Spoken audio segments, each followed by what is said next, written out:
इस वक्त अहम तरीन डेवलपमेंट्स हैं। भारत ने ऑपरेशन सिंदूर के बाद ऑपरेशन महादेव लॉन्च कर दिया है। 100 बिलियन का इन्होंने अभी वेपन्स जो लिए हैं, ये किसके लिए लिए हैं? ये इंडिया ने। 3 terrorists have been neutralized in an intense firefight. ex-SSG commando of Pakistan army और ये मेन मास्टरमाइंड था इस इंसिडेंट का, इसे भी मार दिया गया है ऑपरेशन महादेव में, जो कि लिदवास के अंदर हुआ है। महादेव, ऑपरेशन महादेव में इन सब का काल आ गया। ये मास्टरमाइंड था पहलगाम टेरर अटैक का। भारतीय वजीर आजम नरेंद्र मोदी ने गुज़िश्ता हफ्ते पॉडकास्ट इंटरव्यू में पाकिस्तान को दहशतगर्दी का जिम्मेदार करार दिया। Pakistan has had a long history of backing and supporting and training and funding these terrorist organizations. Bharat की जो आर्मी है उसकी चिनार कोर है।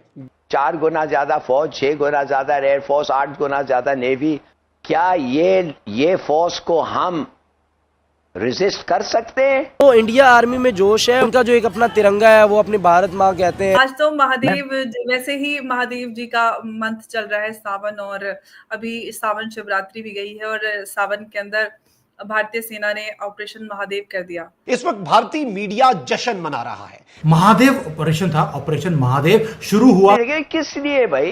ये तो पाकिस्तान के लिए लिया है। इसके लिए पाकिस्तान से अब ऐसी कीमत वसूली जाएगी जो उसके लिए नाकाबिले बर्दाश्त हो। 3 पाकिस्तानी आतंकी जो पहलगाम हिंसा में भी शामिल थे, उन आतंकियों को भारतीय सेना ने श्रीनगर के अंदर ढेर कर दिया है। बड़ी सफलता के रूप में देखा जा रहा है। नमस्ते दोस्तों, जय हिंद। हिंदुस्तान स्पेशल में आपका स्वागत है। दोस्तों, भारतीय सेना ने कश्मीर में छिपे 3 आतंकियों को ढेर कर दिया है। सेना ने श्रीनगर के दाजिकाम जंगल में ऑपरेशन महादेव चलाकर पहलगाम हमले में 26 पर्यटकों की हत्या का बदला लिया। मारे गए आतंकियों में अबू हारिस, यासिर और हाशिम मूसा उर्फ सुलेमान शामिल है। हाशिम मूसा और सुलेमान ही पहलगाम हमले का मास्टरमाइंड था। आपको यहाँ बताने के जम्मू कश्मीर के पहलगाम में 22 अप्रैल को आतंकी हमला हुआ था। इस हमले में 26 निहत्थे लोगों पर आतंकवादियों ने हमला किया था। इस हमले में पाकिस्तानी आतंकी शामिल थे। 3 आतंकवादियों के स्केच जारी किए गए थे। सुरक्षा एजेंसियों के अनुसार हाशिम मूसा पाकिस्तान की सेना के स्पेशल सर्विस ग्रुप SSG के रूप में ट्रेनिंग ले चुका था।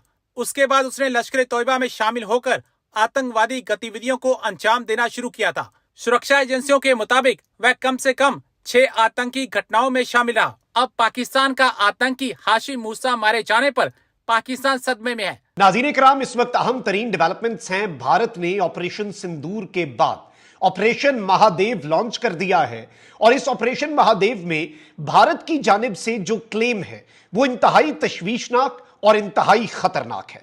बात पाकिस्तान पर स्ट्राइक और पाकिस्तान की अफवाज के, पाकिस्तान के SSG के एक कमांडो को मारने तक जा पहुंची है। इस हवाले से कुछ एक्सक्लूसिव डिटेल्स हम डिस्कस करते हैं। इस वक्त भारतीय मीडिया जश्न मना रहा है। भारतीय मीडिया ने आसमान सर पे उठाया हुआ है और इस पूरे सिनेरियो को एनालाइज करना और अंडरस्टैंड करना इस वक्त बहुत ज्यादा जरूरी हो चुका है। नाज़रीन इकराम, सबसे पहले तो मैं आपको यह बताऊं कि आपको मालूम है कि भारत में जो ऑपरेशन सिंदूर है, कि ऑपरेशन सिंदूर अभी खत्म नहीं हुआ, बल्कि ऑपरेशन सिंदूर सिर्फ पॉज हुआ है और वो कंटिन्यूड है, यानी फौज को जंग की तैयारी करनी चाहिए। 3 दिन पहले भारत की आर्मी का जो हेड है, चीफ ऑफ डिफेंस स्टाफ, वो ये स्टेटमेंट देता है कि जी फौज तैयार रहे क्योंकि ऑपरेशन सिंदूर जारी है। उसके बाद अब ये जो इंसिडेंट है, इकराम ये अनाउंस करते हैं कि जी हमने ऑपरेशन महादेव लॉन्च कर दिया है। भारत की जो आर्मी है उसकी चिनार कोर है, मुख्तलिफ कोर्स होती हैं, उसमें से एक कोर है जिसका नाम है चिनार कोर। अब नाज़रीन इकराम, इसमें ये कहते हैं कि ऑपरेशन महादेव की अपडेट दी और कहते हैं कि 3 terrorists have been neutralized in an intense firefight, यानी फायरिंग का बड़ा शदीद तरीन तबादला हुआ और 3 दहशतगर्द जो हैं वो हमने मार दिए हैं, न्यूट्रलाइज कर दिए हैं। Operation continues. This is the only information जो प्रोवाइड की गई थी इंडियन आर्मी की तरफ से। अब इंडियन मीडिया इस वक्त नाज़रीन इकराम रिपोर्ट क्या करता है? सबसे पहले जो इंडिया टाइम्स है उसने रिपोर्ट किया कि ऑपरेशन महादेव लॉन्च कर दिया गया है सिक्योरिटी फोर्सेस की तरफ से श्रीनगर में और 2 से 3 दहशतगर्द जो हैं उन्हें ट्रैप कर लिया गया है और एक एनकाउंटर हुआ और यह बेसिकली श्रीनगर के करीब एक एरिया है जहां पर यह वाकया पेश आया और कहते हैं कि जी हमने ये इंटेलिजेंस की बेस पे इंटेलिजेंस की इंफॉर्मेशन जो है उसकी बेस पे ऑपरेशन किया। टाइम्स ऑफ इंडिया की एक और खबर जी, एक्टिंग ऑन इंटेलिजेंस इनपुट, यानी इंटेलिजेंस की मालूमात मिली, forces launch operation Mahadev in Srinagar, 3 terrorist killed after intense gun fight. शुरू में इन्होंने कहा कि टेररिस्ट जी ट्रैप हो गए हैं, फिर उन्होंने कहा कि ये टेररिस्ट जो हैं 3 जो हैं वो मारे गए हैं। फिर जी एनडीटीवी क्या कहता है जी कि जी पहलगाम इंसिडेंट का मास्टरमाइंड सुलेमान शाह उन 3 दहशतगर्दों के अंदर शामिल है जिन्हें हमने मारा है। यानी अब ये कह रहे हैं कि ये लश्कर से ताल्लुक रखता है। हिंदुस्तान टाइम्स कह रहा है कि 3 लश्कर terrorist killed in encounter with security forces in Jammu and Kashmir. कहता है कि जी इंडिया की आर्मी की स्पेशल फोर्सेज ने हाशिम मूसा जो है उसे मार दिया। कहते हैं कि ये मास्टरमाइंड था पहलगाम टेरर अटैक का, और ये एक बहुत ही हाई स्टेक्स एनकाउंटर है जो हमने कर दिया है, और इसका नाम जो है हाशिम मूसा का, इसकी उर्फियत जो है वो सुलेमान थी, और ये पाकिस्तान की आर्मी की जो स्पेशल फोर्सेज हैं उनका फॉर्मर ऑपरेटिव है। ये कहते हैं कि जी ex SSG commando of Pakistan army, और ये मेन मास्टरमाइंड था इस इंसिडेंट का। इसे भी मार दिया गया है ऑपरेशन महादेव में, जो कि लिद्वास के अंदर हुआ है। 3 पाकिस्तानी आतंकी जो पहलगाम हिंसा में भी शामिल थे, उन आतंकियों को भारतीय सेना ने श्रीनगर के अंदर ढेर कर दिया है। बड़ी सफलता के रूप में देखा जा रहा है। अब आगे इस पूरे ऑपरेशन महादेव के ऊपर डिटेल में बात करेंगे। हमारे साथ मौजूद हैं उमेश अग्रवाल जी। उमेश जी, बहुत स्वागत है आपका। जय हिंद, नमस्कार। जय सिया राम, हर हर महादेव। जय सिया राम उमेश जी, हर हर महादेव। कैसे हैं आप?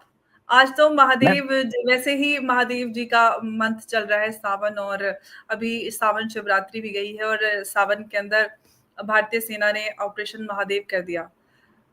देखिए, एक बहुत ही बड़ा कोइंसिडेंस की बात है कि आप देखिए आज संसद में राजनाथ सिंह जी जिस हिसाब से वो एक ब्यौरा पेश कर रहे हैं, और जिस हिसाब से उन्होंने ऑपरेशन सिंदूर के डिटेल्स देना चालू किया, इसी दौरान 2 घंटे या 3 घंटे पहले हमें खबर मिली है कि 3 आतंकवादी जो पहलगाम में जिन्होंने हिंदू टूरिस्ट को मारा था, उनको भारतीय सेना ने ढेर कर दिया। ये एक तरह से कोऑर्डिनेटेड ऑपरेशन था between the Indian army, the CRPF and Jammu and Kashmir police. इन तीनों ने मिल के एक एरिया को कॉर्डन किया। फिर बाद में भारतीय आर्मी की जो फोर्स है वो जंगल में जाके इन तीनों को उन्होंने ढेर कर दिया। देखिए, जिस हिसाब से आपने बताया है कि एक्सप्लोजिव मिले थे, एक्सप्लोजिव मिल के ये बताया जाता है जो टाइप ऑफ एक्सप्लोजिव है वो एक तरह से हाई ग्रेड एक्सप्लोजिव है। तो कहीं ना कहीं इसके अंदर पाकिस्तान का इन्वॉल्वमेंट क्लियर कट मालूम पड़ता है। देखिए, आप ये भी सोच लीजिए कि भारत के इस दिन पे सोमवार का दिन है, और उसी समय ये न्यूज आई है कि इन लोगों को ढेर कर दिया गया। एक कयास लगाए जा रहे थे कि क्या ये लोग पाकिस्तान भाग गए हैं, क्या श्रीलंका से थ्रू ये भारत को छोड़ के जा चुके हैं। पर आज जिस हिसाब से आपने देखा है कि 100 दिन के अंदर हमने इनको ढेर कर दिया, और भारत की जो फोर्सेस है उन्होंने जो बदला लेना है एक तरह से आंशिक बदला ले लिया है, क्योंकि इनके जो 2 मास्टरमाइंड है जो है मौलाना मसूद अजहर और हाफिज सईद, ये दोनों अभी भी जिंदा है, और पर इनके ऊपर भी कार्रवाई होनी चाहिए।